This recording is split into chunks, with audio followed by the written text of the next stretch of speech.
Everyone in the neighborhood believed the house on Maple Street was abandoned. Its paint had peeled into pale, curling strips. The windows were dusty and dark, and the front gate groaned whenever the wind pushed against it. No lights ever turned on at night, and no one was seen going in or out. Yet, somehow, the house never felt empty. I noticed it the day my family moved in across the street. On our first night, while unpacking boxers, I looked out my bedroom window. The house stood silently under the streetlight, but just as I was about to close the curtain, I saw movement behind one of its windows. A shadow. It passed slowly, like someone walking inside.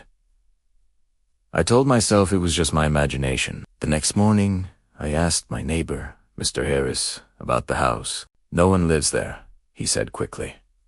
"Hasn't for years, but I saw someone last night," I replied. Mr. Harris's smile faded. "That house doesn't like being called empty," he said, then walked away.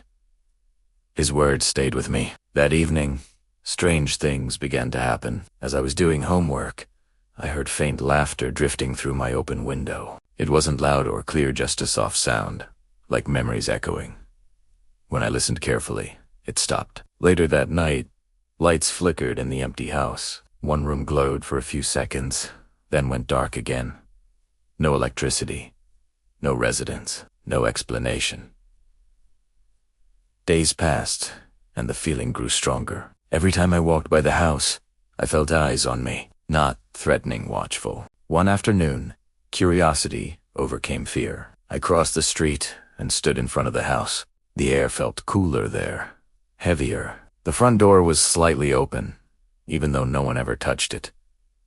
I pushed it gently. The door creaked, and a wave of old smells rushed out: dust, wood, and something else. Warmth. Inside, the house was quiet, but not dead. The furniture was covered with white sheets, yet the floor showed fresh footprints. The clock on the wall was ticking, even though it wasn't plugged in. Somewhere upstairs, a door closed softly. "Hello," I called. No answer. I stepped inside and felt it immediately. The house was full, not with people but with presence. In the living room, I saw an old family photo on the wall. The faces were blurred, except for one child staring straight at me. The eyes looked familiar. Too familiar. Suddenly, the radio on the table turned on by itself, playing a low, broken melody. Primera Basquet. How my heart racing. "I'm sorry," I whispered. "I didn't mean to disturb you." The music stopped. The house seemed to breathe. Upstairs, I heard footsteps moving slowly, like someone pacing. I followed the sound, my legs trembling. At the end of the hallway was a bedroom door, half open. Inside, the room was bright, as if sunlight filled it yet. The window was closed. On the bed sat a girl about my age. She looked normal. Solid. Real. "You can see me," she said. I nodded. "Most can't," she replied. "They say the house is empty." She smiled sadly. "It never is." She told me the truth. The house remembered everyone who'd ever lived there. Their voices, their footsteps, their fears. When people left, the memories stayed and learned to move on their own. "Why me?" I asked. "Because you listened," she said. "You noticed the floor below us creaked. More footsteps, more whispers. The walls hummed softly. They're waking up," she said. "They don't like being forgotten." The lights flickered violently.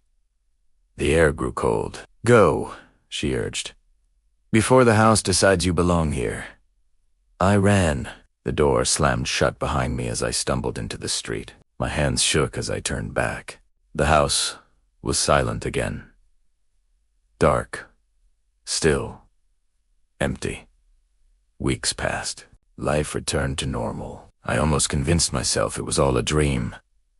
Until one night, as I was falling asleep, I heard it. Footsteps. Not from across the street, but from inside my own house.